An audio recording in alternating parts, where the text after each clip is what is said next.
नमस्कार साथियों, Sai excellent coaching के यूट्यूब चैनल में एक बार आपका पुनः स्वागत है। आज मैं इस वीडियो में आपको दिल्ली पुलिस के बारे में संपूर्ण जानकारी देने का प्रयास करूंगा। आपको पता है कि 2020 में भी दिल्ली पुलिस में कांस्टेबल की वैकेंसी आई है, जो कि टोटल 5846 पोस्ट हैं। तो आज का हमारा जो वीडियो है ये आपको दिल्ली पुलिस के बारे में संपूर्ण जानकारी प्रदान करेगा। इस दिल्ली पुलिस की जानकारी के लिए हम 4 बिंदुओं पर चर्चा करेंगे। पहला बिंदु होगा कि दिल्ली पुलिस में भर्ती होने के लिए आपकी एलिजिबिलिटी क्या होनी चाहिए। दूसरा बिंदु जिस पर आज हम चर्चा करेंगे वह होगा हमारा कि दिल्ली पुलिस में भर्ती होने के लिए सिलेक्शन प्रोसेस क्या है। और तीसरा बिंदु जिस पर हम चर्चा करेंगे वो होगा कि इसमें सिलेक्शन लेने के लिए सिलेबस क्या है। और तीसरा बिंदु के बाद चौथा बिंदु जो सबसे इम्पोर्टेंट होगा आज के इस वीडियो का, हाउ टू सक्सीड, हम सफलता कैसे प्राप्त करें। तो आज हम अपने इस वीडियो में आपको इन 4 बिंदुओं पर चर्चा करेंगे और इसके बाद आपको वीडियो अंत तक देखेंगे तो आप जानेंगे कि किस तरह से दिल्ली पुलिस में हम 100% सफलता अर्जित करेंगे। यदि इस वीडियो को आपने अंत तक सुना और देखा तो आप 100% सफलता प्राप्त करने की ओर अग्रसर होंगे। तो सर्वप्रथम दिल्ली पुलिस में जो वैकेंसी आई है वो टोटल आपकी 5846 पोस्ट है, और जिसमें कि मेल के लिए टोटल 3902 पद हैं एवं फीमेल के लिए टोटल जो पद हैं इन 5846 में वह है आपकी 1944।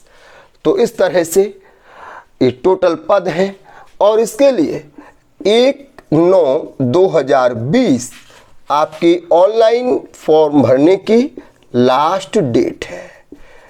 ऑनलाइन फॉर्म प्रोसीजर स्टार्ट हो चुका है 1 अगस्त 2020 से। सॉरी, ये जो है वो आपकी 7/9/2020 है, ठीक है ना। इसके बाद आपको एग्ज़ाम फीस पेमेंट करने के लिए भी 3 दिन मिले हैं। तो इस तरह से आप केवल इसको 7/9/2020 इसका लास्ट डेट समझें। तो अब हम सर्वप्रथम आपका चर्चा करने जा रहे हैं पहले बिंदु पर, अर्थात एलिजिबिलिटी क्या है इसके लिए और आपकी योग्यता क्या है इस भर्ती परीक्षा में बैठने के लिए। आपके समस्त प्रश्नों का उत्तर इस वीडियो में मिल जाएगा अंत तक यदि आप देखेंगे। एलिजिबिलिटी को देखें तो आपकी क्वालिफिकेशन 10+2 अर्थात इंटरमीडिएट आपकी क्वालिफिकेशन होनी चाहिए। यदि आप इंटरमीडिएट हैं और आपकी एज 18 to 25 ईयर है तब आप इसमें एग्जाम में इस भर्ती परीक्षा में फॉर्म भर सकते हैं। इसके अलावा आपके पास तो ये तो एजुकेशनल क्वालिफिकेशन और इसके बाद आपका एज। अब बात करते हैं आपकी हाइट। 170 सेंटीमीटर 170 सेंटीमीटर मेल के लिए हाइट एवं आपका 157 सेंटीमीटर फीमेल के लिए इसमें हाइट की आवश्यकता है। तो ये हो गई आपकी हाइट की एलिजिबिलिटी।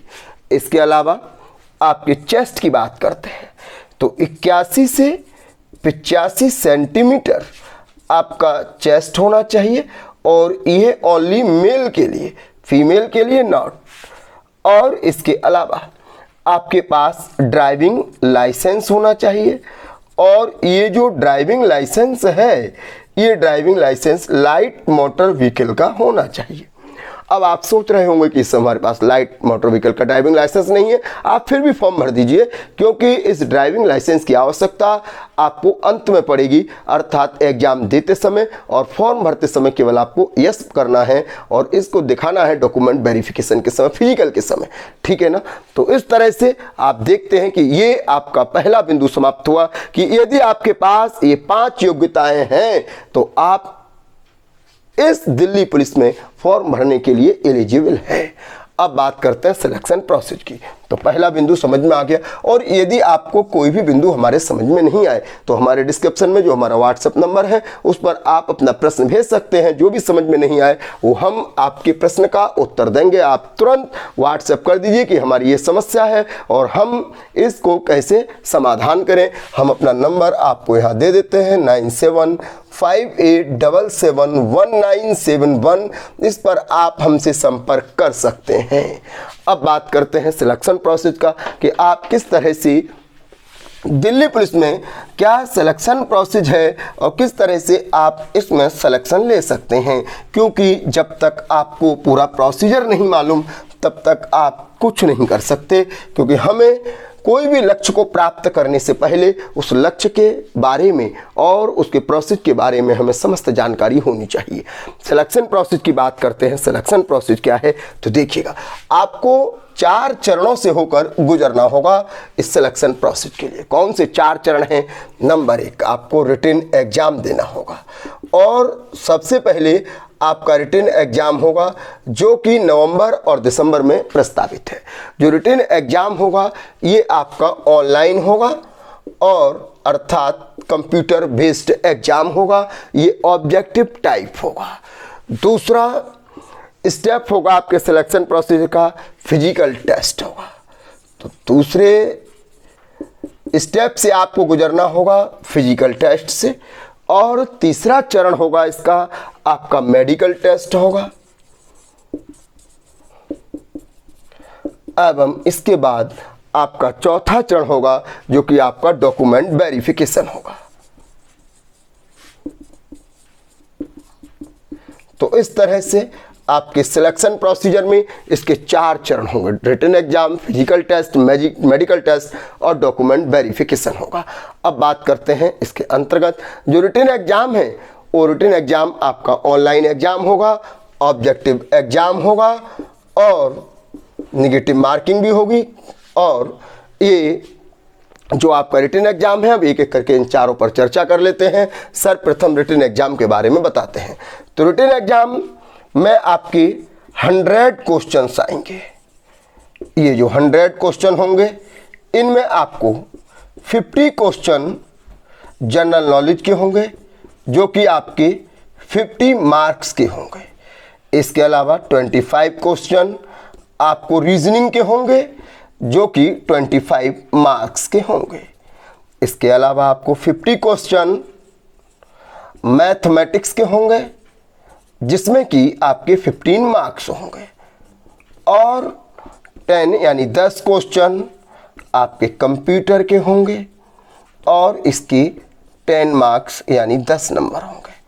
इस तरह से आप देखते हैं कि आपके रिटन एग्जाम के लिए टोटल 100 क्वेश्चन होंगे और टोटल 100 मार्क्स होंगे।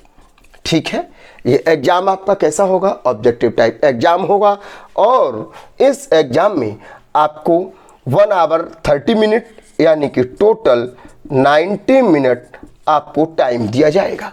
तो आपने देखा कि यहाँ पर ऑनलाइन एग्जाम होगा, ऑब्जेक्टिव टाइप एग्जाम होगा, टोटल आपको 100 क्वेश्चंस आएंगे, टोटल आपके 100 मार्क्स होंगे, और आपको इसमें टाइम दिया जाएगा कितना?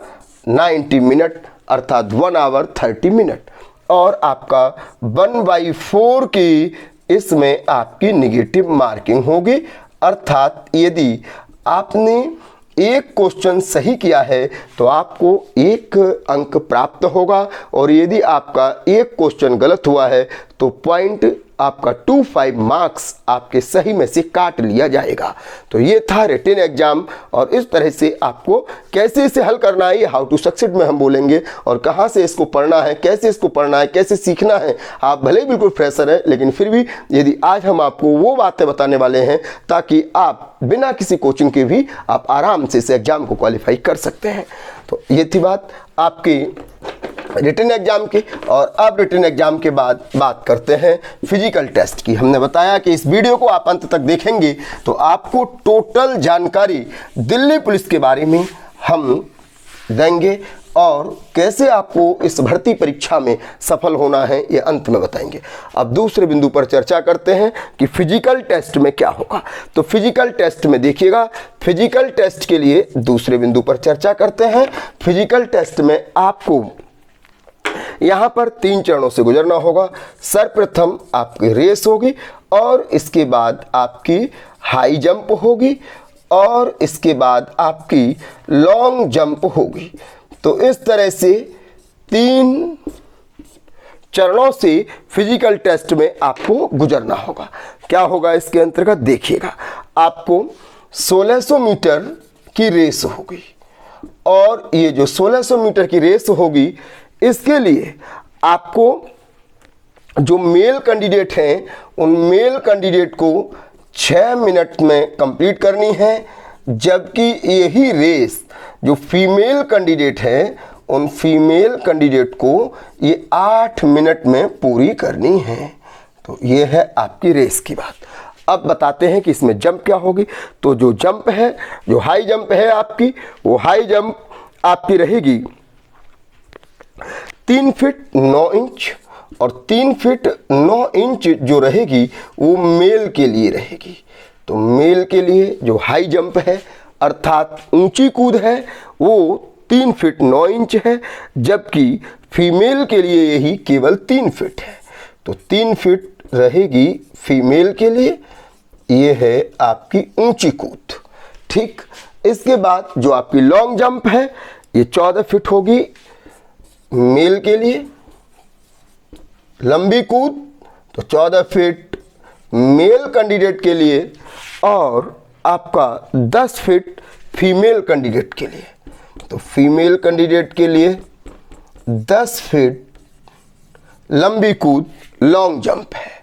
तो ये था आपका फिजिकल टेस्ट का process, race, high jump and long jump. Okay, अब हम बात करते हैं तीसरे बिंदु पर, मेडिकल टेस्ट। तो मेडिकल टेस्ट में आपका आई साइड 6x6 और नो कलर विजन एंड कोई भी प्रकार के आपके शरीर में किसी भी प्रकार की डिसेबिलिटी नहीं होनी चाहिए। ये medical test and document verification. अब ये दूसरा बिंदु था आपका सिलेक्शन प्रोसेस क्या है। फिर भी यदि आपकी समझ में कोई भी बिंदु नहीं आता है या आपके मन में कोई क्वारी है, आपकी कोई समस्या है, किसी प्रकार की आपको सलाह की या परामर्श की आवश्यकता है, तो हमारे इस फ़ोन नंबर पर आप संपर्क कर सकते हैं। अब बात करते हैं तीसरे बिंदु की अर्थात सिलेबस की। तो ये दूसरा बिंदु था और अब इसकी सिलेबस के बारे में जानकारी देते हैं और उसके बाद बताएंगे हाउ टू सक्सीड, कैसे आप सफलता प्राप्त करेंगे। ठीक है, वीडियो को अंत तक देखेंगे, सभी बात आपकी समझ में आएगी। तीसरा सिलेबस के बारे में बताते हैं। सिलेबस में जैसे आप देखते हैं कि आपको 4 सब्जेक्ट आने हैं। 4 सब्जेक्ट में यहाँ पर नंबर 1 जनरल नॉलेज। इस जनरल नॉलेज में आपको 10 सब्जेक्ट आने हैं। क्या आना है? History, geography, polity, economics, general science. General science में आपका general zoology, general botany, general physics और जनरल केमिस्ट्री। इसके अलावा polity and world geography, Indian geography, current affairs, environmental study, national international curriculum, miscellaneous, विविध, ये सभी आपको जनरल नॉलेज में आना है। इसके बाद मैथमेटिक्स में, यहाँ पर मैथमेटिक्स में आपका जो आएगा वो ओनली अर्थमेटिक आएगा। अलजेब्रा के भी कुछ क्वेश्चन आएंगे। ट्रिग्नोमेट्री और ज्योमेट्री जो अर्थमेटिक से रिलेटेड है वही आएगी। मैथमेटिक्स के अलावा रीजनिंग, रीजनिंग में आपका verbal reasoning, non verbal reasoning, mathematical reasoning और लॉजिकल रीजनिंग, ये चारों ही रीजनिंग आएंगी। इसके अलावा कंप्यूटर, तो कंप्यूटर में यहाँ पर आपके जनरल जो CCC का सिलेबस है और जनरल आपका अकाउंटेंट, आपका जो है MS Excel, Windows software, hardware, input output, binary system, ये सभी क्वेश्चंस यहाँ से आपसे पूछे जाएंगे। सॉफ्टवेयर, इंटरनेट, ये सब चीज़ें यहाँ पर कंप्यूटर में आएगा। यदि इसके सिलेबस वाइज भी आपको चाहिए तो हमारे इस फ़ोन नंबर पर आप व्हाट्सएप कर दीजिए, हम इन सब के चैप्टर भी आपको भेज देंगे। अब बात करते हैं जो सबसे चौथा इंपॉर्टेंट बिंदु है, हाउ टू सक्सेड। आप देखते हैं हम सब अपने जीवन में सफलता तो प्राप्त करना चाहते हैं, लेकिन इस सफलता अर्जित करने के लिए कौन से बिंदुओं से हमें गुजरना होता है। आप देखिएगा कि हम अपने जीवन में जब भी कभी सफलता प्राप्त करना चाहते हैं, सफल सफलता हमें मिलेगी कैसे? सफलता के 3 आधार हैं। कौन कौन से 3 आधार हैं? सर्वप्रथम तो सफलता प्राप्त करने के लिए हमारे अंदर एलिजिबिलिटी होनी चाहिए। आज आपको सफलता क्यों प्राप्त नहीं होती? क्योंकि अनगिनत लोग अपनी एलिजिबिलिटी को ध्यान में ना रखते हुए लक्ष्य को चयन कर लेते हैं या लक्ष्य को चुन लेते हैं। लक्ष्य वही होना चाहिए जिसके लिए हमारी एलिजिबिलिटी है, क्योंकि ना तो हर लक्ष्य हमारे काबिल है, ना हम हर लक्ष्य के काबिल हैं। सर्वप्रथम हमको अपनी एलिजिबिलिटी को देखना चाहिए। सफलता, उसके बाद दूसरा जो सफलता का आधार होता है वो होता है आपका अपॉर्चुनिटी। अब हम जब अपॉर्चुनिटी की बात करते हैं तो आप देखिएगा अपॉर्चुनिटी में क्या है, आपके पास मौका क्या है। अर्थात अपॉर्चुनिटी से तात्पर्य है कि जब हमने एलिजिबिलिटी तो है लेकिन हमारे पास मौका नहीं है, फॉर्म नहीं निकले हैं, एग्जाम नहीं, विज्ञापन नहीं आया है, तो आप अपनी एलिजिबिलिटी को कहाँ पर प्रदर्शित करेंगे? तो आपके पास इस समय अपॉर्चुनिटी भी है, एलिजिबिलिटी भी है। और तीसरा जो इसका बहुत ही महत्वपूर्ण है वो है आपके पास अच्छी गाइडलाइन होनी चाहिए। अर्थात आपको जो गाइडेंस मिलना चाहिए वो उच्च क्वालिटी का मिलना चाहिए, मार्गदर्शन उच्च क्वालिटी का मिलना चाहिए। अर्थात आपका एलिजिबिलिटी है, अपॉर्चुनिटी है, गाइडेंस है, तभी आपको सफलता मिलती है। गाइडेंस कैसे मिलेगा? कौन सी किताब आपके काबिल है, किस तरह के प्रश्न किए जाएं, किस तरह से प्रश्न हल किए जाएं और कौन कौन से प्रश्न हल किए जाएं, सही दिशा क्या है, उसकी कौन सा सिलेक्शन इस प्रकार से नहीं मिलता कि हम बहुत ज़्यादा किताबें पढ़ते हैं। सिलेक्शन उस प्रकार से मिलता है कि हम जो पढ़ते हैं, हम जो सीखते हैं वो स्टेबल सीखते हैं और ऐसे प्रकार का सीखते हैं कि वो हमारे सिलेक्शन के लिए नेसेसरी आवश्यक है। सिलेक्शन को सिलेक्टेड ही पढ़ना होता है। तो क्या सिलेक्टेड पढ़ना है इसके बारे में देखते हैं। जैसे आपने अभी देखा कि आपको जनरल नॉलेज के लिए आवश्यकता है, तो जनरल नॉलेज के लिए अब जानते हैं कि हम कितना ऐसे जनरल नॉलेज एक अथाह सागर है, हम इसको कैसे याद रखें। तो आप जान लीजिए कि आप वाकायदा इसको ऑब्जेक्टिव टाइप ना पढ़िए, बल्कि आप इस प्रकार की टेक्स्ट बुक को सीखिए, इस प्रकार की टेक्स्ट बुक को पढ़िएगा जहाँ से आपको थ्योरी मिलती है, जहाँ से आपको डीपली थ्योरी मिलती है, जहाँ से आपको स्टोरी वाइज डीपली थ्योरी मिलती है। और अब रही बात याद करने की, तो याद नहीं होता, आप उसको पढ़िएगा। देखिए आप सोचते हो कि जिसको आप पढ़ते हो वो पढ़ना नहीं कहते, वो बोलना कहते हैं। आपने देखा है कि अखंड रामायण पढ़ी जा रही है, तो अखंड रामायण वहाँ पढ़ी नहीं जा रही, अखंड रामायण बोली जा रही है। अच्छा, पढ़ने और बोलने में क्या अंतर है? तो पढ़ने और बोलने में भी अंतर है। बोलने का मतलब है कि केवल हम उसको उच्चारण कर रहे हैं, सामने वाला सुन रहा है, और पढ़ने का मतलब है कि हम उसका अर्थ भी ग्रहण कर रहे हैं। अतः आपको बोलना नहीं है। आप जब भी जनरल नॉलेज पढ़ें, जब भी जनरल स्टडी पढ़ें, चाहे हिस्ट्री, चाहे geography, polity, economics, general science, कुछ भी पढ़ें, करंट अफेयर्स, तब आपको पढ़ना चाहिए। पढ़ना कैसे चाहिए? तो आपको देखिए, इसीलिए पढ़ना जो होता है, वो पठन जो होता है वो मौन और साउंड दोनों प्रकार का होता है। तो आपको पढ़ना चाहिए उसके अर्थ को ग्रहण करते हुए। अर्थ कैसे ग्रहण करोगे? जैसे मान लीजिए अब कहा गया कि बाबर, तो जहीरुद्दीन बाबर आपने पढ़ा, बाबर का जन्म 14 फरवरी 1483 को फरगना में हुआ। अब ये बोल दिया ना, तो आपको इसको सोचना भी है। कैसे? बाबर का जन्म 14 फरवरी, आपका जो जन्म तिथि है उससे आप एक बार रिलेट करो, उसको हुकिंग सिस्टम से हुकिंग करो कि अरे मेरा जन्म हुआ मार्च में, उसका जन्म फरवरी में हुआ, तो याद हो जाएगा। या आपकी डेट कोई भी याद है तो 1483 में हुआ था, अच्छा यानी कि इतने वर्ष पहले। अच्छा, उसकी माँ का नाम कुतलुग निगार खानम था। कोई भी आपके इर्द गिर्द खानम या कुतलुग नाम का कोई व्यक्ति, उससे रिलेटेड करो। और इसके बाद बोले उसके पिता का नाम उमर शेख मिर्जा था। तो आप उसको इस तरह से पेन हाथ में लेकर पढ़ते हुए चलेंगे। इसको पढ़ना कहते हैं। पढ़ने का मतलब होता है उसका अर्थ और उसकी वर्तनी को ग्रहण करते हुए चलना। ज़्यादातर लोग आप देखते हैं कि आज जनरल स्टडी में ही जितने भी लोग फेल हुए हैं, उनसे पूछा जाए कि आपका सबसे वीकर सेक्शन क्या है, तो वही बताएंगे कि हमारा सबसे वीकर सेक्शन जो है वो जनरल स्टडी है।